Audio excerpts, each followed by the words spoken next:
Na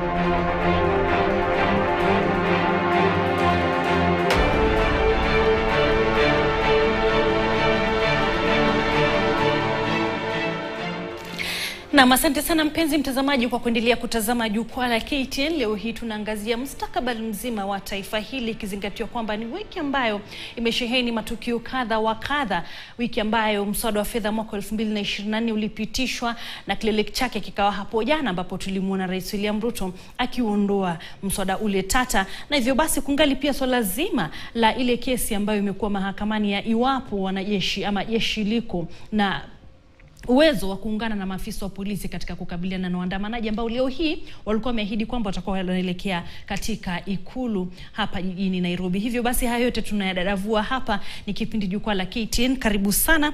Na kabla tuelekee mapumzikoni, tulikuwa tuagusia swala zima la taarifa yake Naibu Rais Rigathi Gachagua ambaye ilijiri baada ya taarifa yake Rais William Ruto. Sijui Harun, wewe ni nini ambacho kilijitokeza pale? Huu ni mgawanyiko ambao unashuhudia waziwazi. Wengi huwa wanasema kisheria basi bosi anapaswa kuongea, akishazungumza basi hiyo ndio mwisho. Kidesturi ama protocol ya serikali ni kwamba kuna hierarchy ya leadership, na ofisi hizo zina heshima zake, kila ofisi, na zina protocol zake ambaye lazima mwenye anafanya kwa hiyo ofisi lazima aifuate. Tukikuja kwa executive, tuna rais na deputy yake, na pia tuna mawaziri na ma-PSS. Kisheria, hii ni sheria, protocol ni sheria, itifaki ambayo ilikubaliwa na lazima itekelezwe hivyo. Ndio utakuta mahali rais akitoa hotuba, kuna wale ambayo wanaitwa kilingana na cheo yao, alafu rais anamalizia hotuba. Kwa mfano, siku ambayo tunaongea mambo ya national events like Jamhuri Day, utakuta deputy president kazi yake ni kualika rais ndio ahutubie nchi.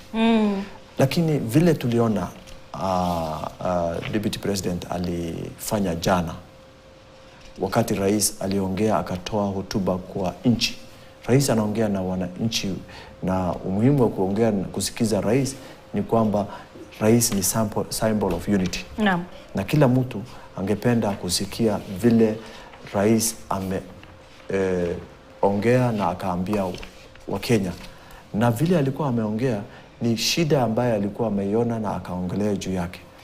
Lakini saa ile deputy president anaamuka na yeye anasema anatoa hotuba baada ya rais. Hata angetoa hotuba yake kabla ya rais, ndio angalau rais akiwa anajua kwamba ile kitu yeye alikuwa amesema kama ni kwa manufaa ya wananchi ama nchi, basi angechukua hata hiyo, rais angesema vile hata deputy yangu alikuwa amesema. Lakini ukiwa unaongea nyuma ya rais, inamaanisha wewe uko na ile inaitwa competition. Yaani deputy president anafikiri yeye ndio president. Na hiyo si kitu ambaye alianza jana. Vile alikuwa ameanzia ni wakati serikali ilikuwa inaundwa, na baadaye akaanza kuambia wa Kenya kwamba hii ni serikali ya shareholders. Washikadau ama shareholders. Serikali ya shareholders inamaanisha kwamba tuko na president moja na tuko na president mwingine, hao wawili ndio wameleta pamoja. Na ukiangalia vile ambaye yeye anaongea wakati hiyo, anakaa ni mtu ambaye hajielewi, hajui ni nini ndio anaongea juu yake.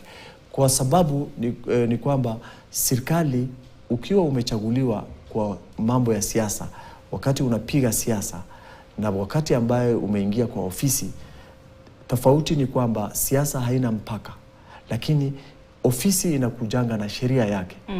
Mtu ambaye alikuwa amejiandaa kuenda kwa hiyo ofisi, angalau anaweza akaambia wananchi wakati ambaye alikuwa anatafuta hiyo ofisi chochote anataka, ndio angalau atem voters yake na apate hiyo ofisi aingie.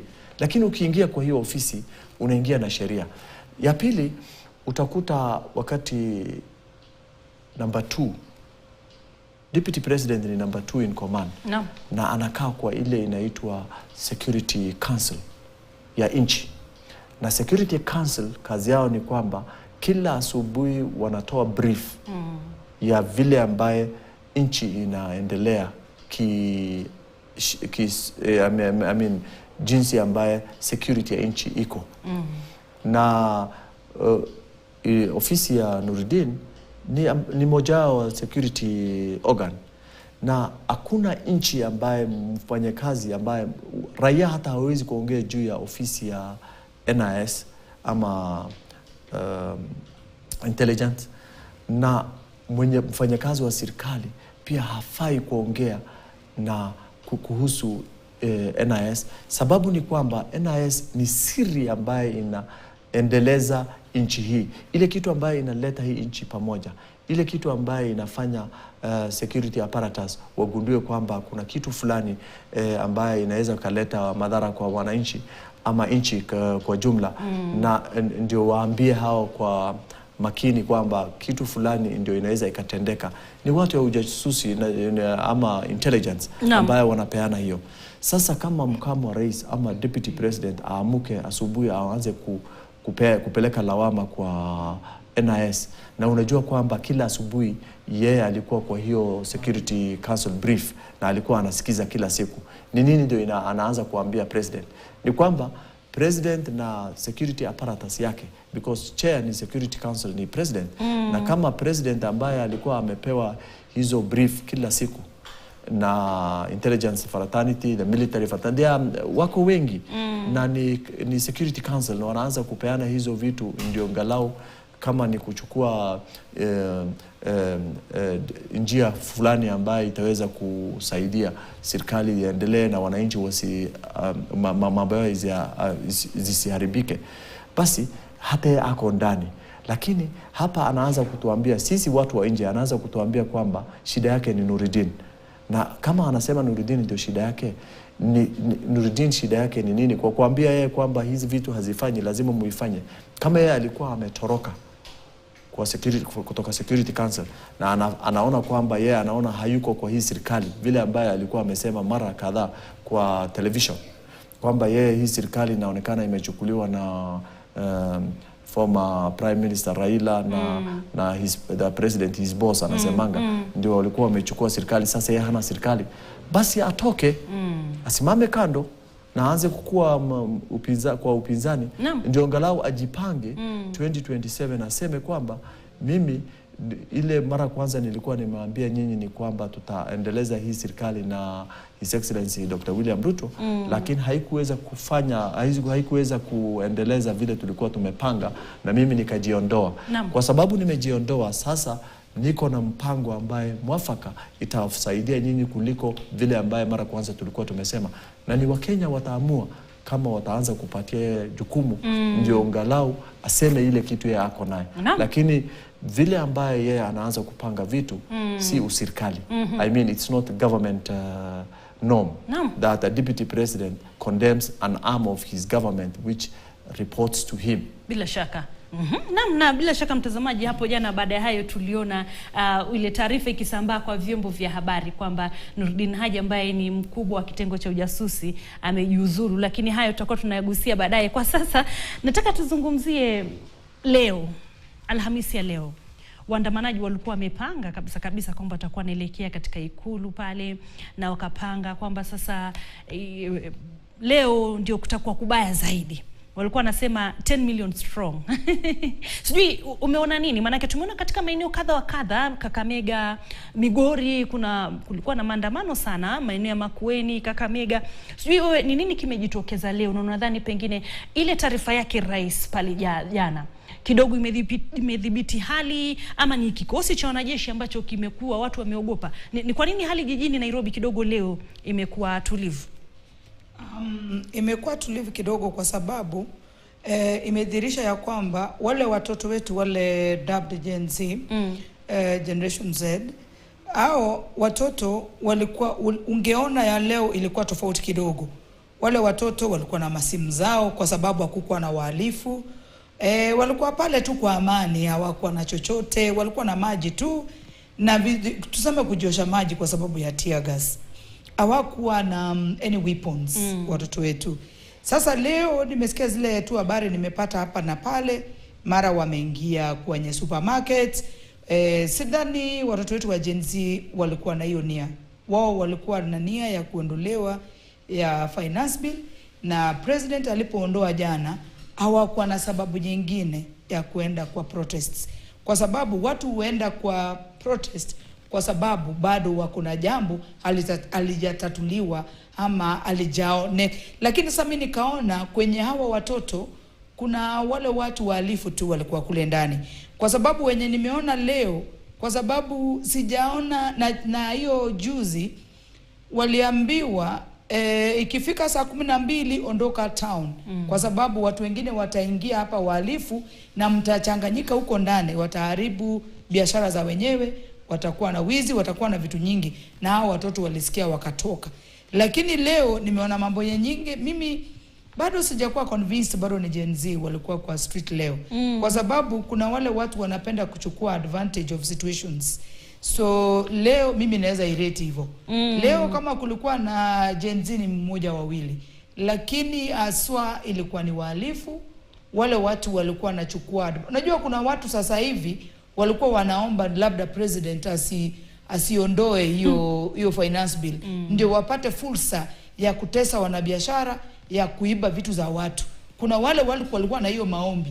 Kwa hivyo hata hao wenye wanazungumza, ujui nani anazungumza, kwa sababu kwa nia ya wale watoto wale wa Gen Z, wao walikuwa wanataka rais wetu wa Jamhuri la Kenya aondoe kabisa hii finance bill, na alifanya hivyo.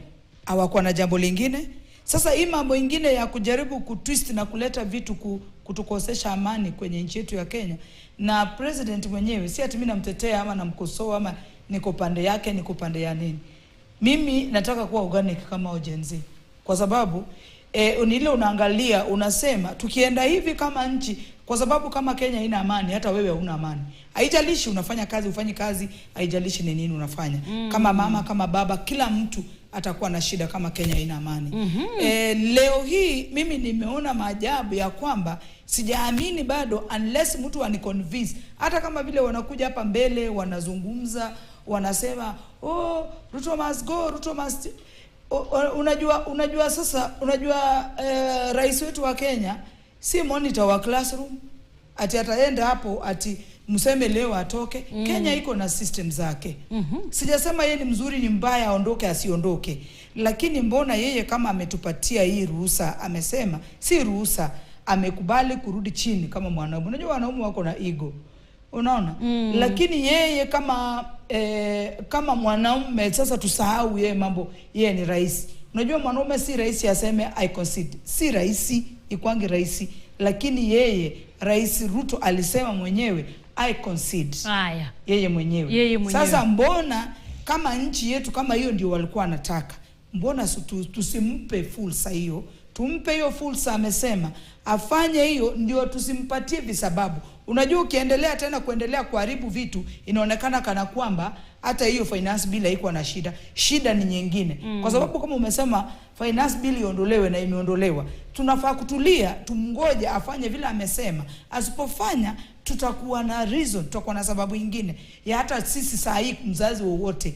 Mimi nilikuelezea mimi ni mama watoto wawili wote ni Gen Z. Imagine wakienda street huko mtu asirudi, so inamaanisha mimi nimemaliza umama yangu. Sasa ndio sasa wazazi hao wa Gen Z pia hao watoto, unajua bado ni watoto wetu, wako chini yetu kwa sababu hawana kazi.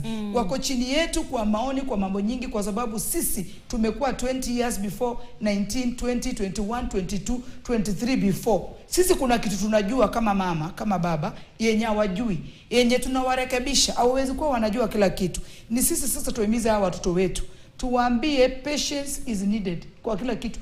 Wezi kuja hapa sasa uniombe mandazi, mchele, pizza, unaniomba kila kitu. Kila kitu kuna taratibu. Umeomba hii, subiri nikupe usikie kama ile utamu ulikuwa unataka, ndio hiyo. Usubiri. Sitaka kila kitu saa yote. Naam, bila shaka ni Evelyn Ogendo mtazamaji. Kumbuka vile vile yeye ni mshauri nasaha, kwa hivyo katika uchanganuzi wake hapa na pale lazima atoe ushauri nasaha. Lakini Harun, tunapomalizia tunasubiri mahakama kuu pale itoe mwelekeo kuhusiana na uwepo wa wanajeshi kuungana na vikosi vya polisi katika kudhibiti maandamano na hali nzima ya utulivu humu nchini. Kidogo ulikuwa umegusia, lakini unadhani pengine hatua hii imesaidia sana katika kuleta hali ya utulivu? Ni swala ambalo liko mahakamani, na pengine kwenda mbele ujumbe wa Gen Z ni upi? Wamesema sio mswada tu wa fedha, wamesema hata swala la ufisadi watakuwa wanapambana nalo. Pengine ni lipi, watu wachukue tahadhari gani, viongozi mbalimbali? Mkesho, nadhani kwanza tukiangalia vile maandamano leo imekaa, inaweza kuwa sababu ya kutokuwa na uzito kama ile ya zamani. Ni kwamba ya kwanza moja ni ile withdrawal ya hiyo financial bill. Lazima kuna wengi ambayo wanaiona ile kitu walikuwa wanataka, objective yao wameachieve. Ya pili inaweza kuwa kwamba jeshi wamewekwa sasa. Waandamanaji walikuwa wanajua polisi ya kawaida na wamejifunza jinsi ambayo wana manage polisi wakifanya maandamano yao. Inaweza kuwa sasa wamerudi nyuma wakisema kwamba hebu tujipange tuone vile tunaweza kupambana na wanajeshi pia. So inaweza kuwa pia wamerudi ku strategize. Ya tatu, vile rais alikuwa ameambia hawa kwamba zile vitu zingine ambaye nyinyi mlikuwa mnasema zinatendeka pia nitaanza kushughulikia. Kwa mfano walishughulikia, alisema mambo ya ufisadi, rais mwenyewe alisema nitashughulikia. Wao walikuwa wanaitisha mambo ya hii watu wanaitwa Chief Administrative Secretary, wamesema hatuna haja na hawa, hakuna haja kulipa ushuru yetu kwa hawa watu, kulipa mishahara yao. Ya tatu walikuwa wameongea juu ya ile sitting allowance ya members of parliament. Kama tumekuandika kazi na unakula mishahara, ya nini upate tena sitting allowance? Ni wapi ndio? Unajua ni Kenya tu ndio kitu kama hiyo iko, kwamba unakula kutoka upande huu, unakula kutoka upande ile, unakula. So ni kitu ambaye mimi kama ningekuwa bungeni saa hizi ningeleta mjadala yake ya kuondoa, kwa vile haimaanishi kwamba wewe ukienda kukaa mjadala wa kamiti unafanya kazi tofauti kuliko ile ambayo unafanyia kwa bungeni, vikao vya bunge. Na vikao ni vikao. Na kazi ambayo tulikutuma uifanye ndio hiyo. Lazima unalipwa mishahara na ile marupurupu yake. Lakini hii mambo ambayo pia wameongeza kwamba lazima kila kikao yote lazima walipwe pia hakuna. Ya tatu ama ya mwisho ni kuhusu wanajeshi na mahakama. Sipendangi kuongea kuhusu swala ambaye iko mahakamani, kwa vile wanasheria huwa wanajua vizuri na mahakama ataanza kuleta. Lakini kwa mafikira yangu na vile ambaye iko ni kwamba hata kama mara kwanza gazettement ilifanywa kabla bunge wa approve, lakini sasa bunge wamekaa na waka approve. Kuna mjadala 2-3 ambaye wangepitisha ndio angalau iwe ni ya kushikilia vizuri. Lakini sidhani kama mahakama wataanza kusema kwamba jeshi waondolewe sahi. Kwa vile serikali wamekimbia wakaanza kufanya ukarabati kwa ile directives ambayo walitoa mara kwanza. Na hiyo ukarabati inapunguza evidence ama ile evidence ambayo mwenye alipeleka case angeitumia, kwa vile hata kama wakati ndio ilikuwa imemkaza, lazima sasa amepitisha vile ilikuwa inatakiwa. Lakini tunangojea kutoka majaji wetu, wao ndio wamesomea hiyo na wanajua hiyo kazi, na ndio wataanza kupeana direction ndio angalau tuwe na hao wanajeshi. Lakini moja tu sekunde 30. Wanajeshi ni watu ambao wanatumia vifaa ya vita. Ukileta hao kwa wananchi ya kawaida na kucontrol crowd, hawataelewa jinsi ambaye, because kwa masomo yao sio hiyo. Sijui vile ambaye wanajeshi wataanza kucontrol crowd, na polisi ndio walikuwa wamefunzwa hiyo. Na hao ni vijana tu ambao hawatumii silaha. Sekunde 30. Rais akutane na wao wapi? Sasa unajua jambo lile mimi naona liko ngumu ya watoto wetu wa Generation Z. Mimi nasema rais atazungumzaje? Wanasema mtu mmoja akiongea ni kana kwamba ndiye anawasimamia, wanamtusi, wanamwambia wewe si kiongozi wetu. Wanasema leaderless, partyless, which is okay, the partyless, tribeless, that's okay, but you need, lazima ukuwe na decorum. Nikitaka kuzungumza na, kama rais anataka kuongea na hawa Gen Z, atazungumza na kila mtu, itakuwa vipi? Lazima wajipange, kama ni kiwodi, kama ni constituency, ndio wawe na viongozi. Wanapozungumza, mmoja anazungumza, wanaenda wanajadiliana kwenye constituencies. Lakini wakisema leaderless, waterless, so we are not looking for solutions but problems. Haya, asante sana. Sitaki tuseme sana. Kesho nitakuwa na matukio ya wiki. Iwapo mtakuwa basi mtakuja tujumuike tuendeleze hoja hizi. Ni hoja nzito mtazamaji. Ni masuala ibuka ambayo yamekuweko wiki hii, hatuwezi tukayajadili yote, lakini ni baadhi yale ambayo yanajitokeza. Na hivyo basi kumbuka Rais William Ruto alisema kwamba yuko radhi kukutana na hawa vijana ili yawe na mazungumzo na wao na aweze kupata mwelekeo na mustakabali wa taifa hili. Mtazamaji, kimekuwa kipindi Jukwaa la KTN. Sikuwa peke yangu, tumekuwa na Evelyn Ogendo, huyu ni mchanganuzi na vile vile mshauri nasaha. Asante sana kwa kauli zako. Vile vile Daktari Harun Hassan ni mchanganuzi wa sera. Asante sana. Fahari yetu kuwa nawe vile vile hapa kwenye Jukwaa la KTN. Naitwa Cecilia wa Kesho Mathuva. Kesho nitakuwa papa hapa mwendo wa saa 5. Kwaheri kwa sasa.